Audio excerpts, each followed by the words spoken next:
Most people believe that they are free, but they live their entire lives on psychological highways built for the masses.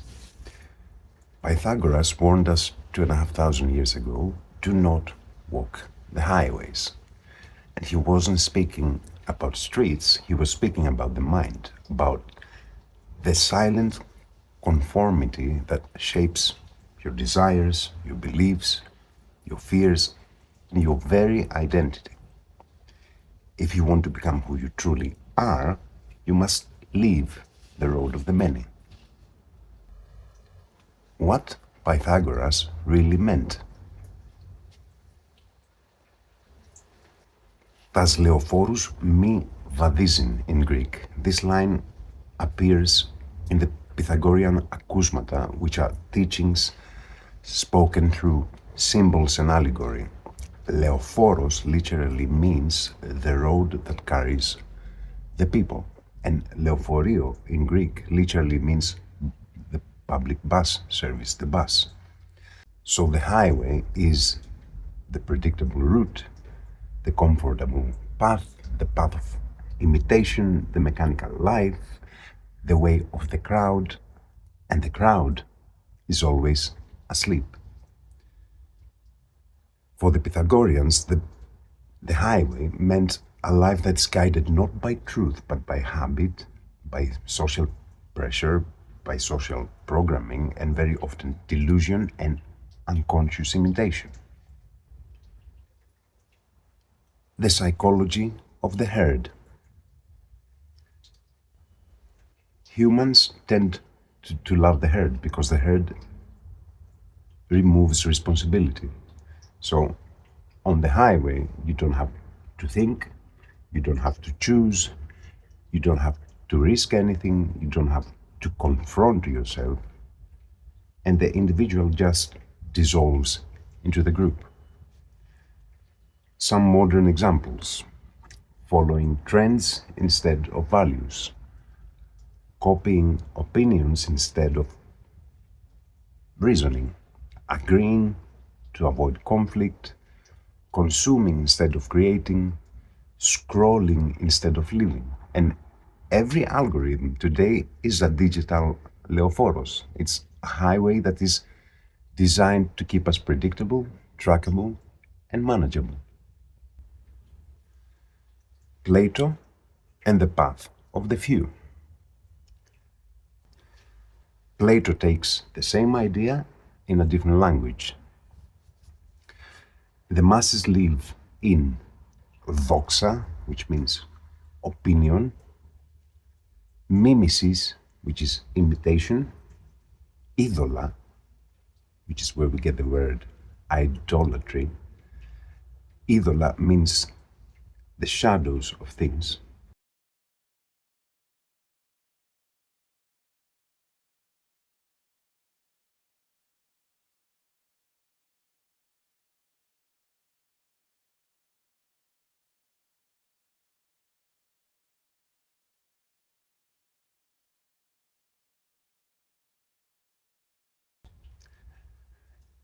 And the philosopher walks the narrow path.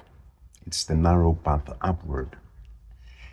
And to walk this path, this ascent requires inner measure, self-discipline, courage, willingness to stand alone if you must. And Plato says that the crowd will always resist the one who leaves the cave. And Pythagoras says the same thing with far fewer words. Gurdjieff and mechanical humanity. Gurdjieff would call the broad road, the highway of Pythagoras, the mechanical life. Most people are not individuals, they are collections of habits, reactions, fears, programs installed by society and by programmers. And the broad road is not necessarily evil, it's simply unconscious. To step off it, it means to observe yourself, it means to choose your actions, to resist the magnetic, hypnotic pull of the world, and to become αυτοκίνητος, which means self-moved. It's one of the oldest Greek definitions of the soul. And this is an initiation, this is awakening. Etymological analysis. Όχλος and mass. 1. Όχλος. Crowd as something carried along. In ancient Greek, όχλος means crowd, multitude, often in a slightly withering tone. It's the mob, the mass, and etymologically it is linked to the same root that gives όχος, which means carriage, cart, όχημα, which is vehicle, that which carries something or someone. And these words come from the verb οχώ, which means to drive, to carry, to transport something using a wagon. So the semantic field is pretty clear.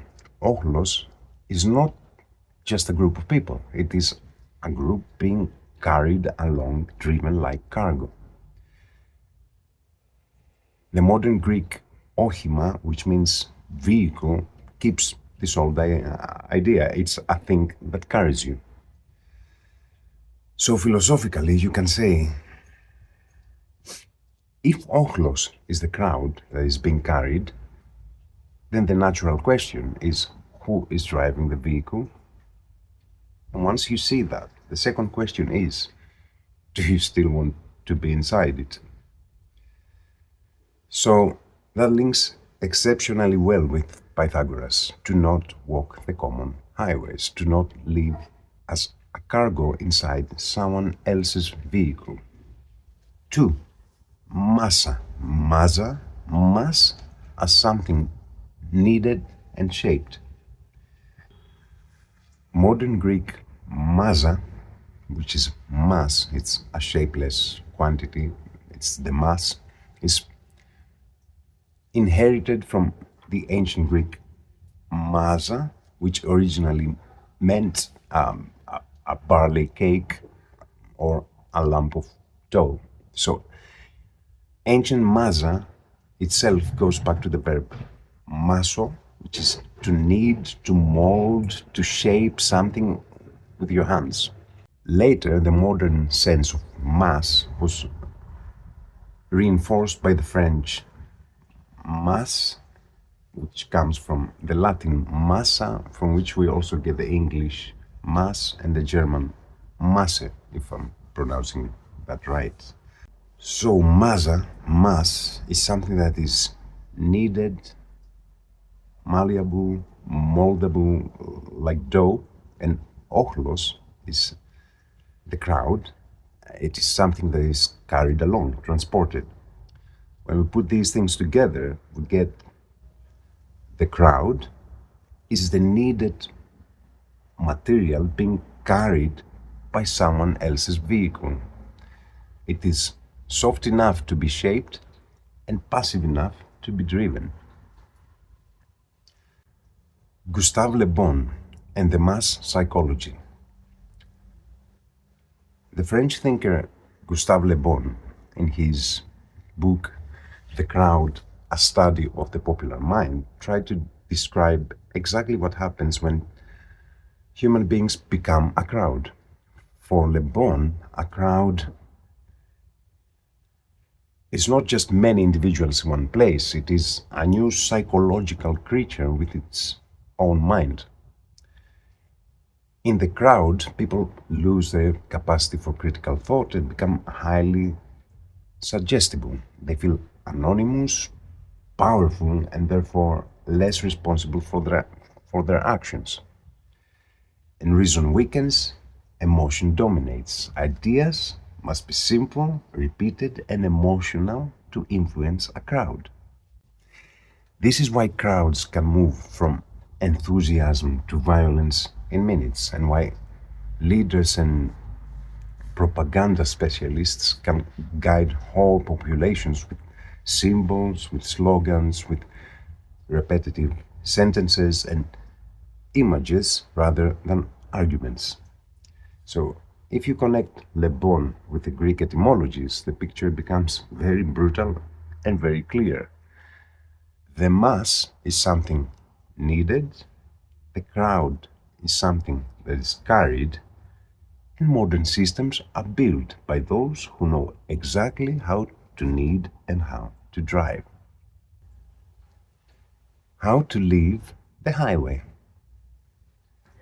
Pythagoras gives no methods because he didn't leave us any written work, but the Pythagoreans do. Here are the real pathways. 1. Think for yourself, even when it costs you. Real thought is always solitary, and you have to stand firm. 2. Create instead of imitate. The crowd always imitates, but the seeker is the one who creates. 3. Choose the difficult path when it aligns with truth. If the path you are taking aligns with truth, then the narrow path will transform you. 4. Guard your attention. Attention is your life force, and social media is designed to carry you onto the broad road of the highway. 5. Live with measure, metron in Greek. Measure is what will bring harmony, and harmony is what will bring clarity. 6. Know your purpose. No one on the highway knows why they walk or where they are taken. So purpose is the compass of the inner path. The broad road is safe because it asks nothing from you. The narrow path is dangerous because it demands everything. But only on the narrow path you become a complete soul, and only there you end up meeting your true nature. Pythagoras left us a simple command: walk your path, not the path of the many. Thank you. Bye. For those who are awake, there is one shared world, but each sleeper withdraws into a world of his own.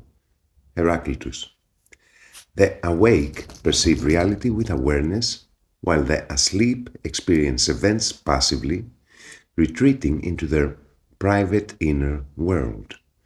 Most people move through life mechanically, unaware of their actions and of the greater movement of which they are a part.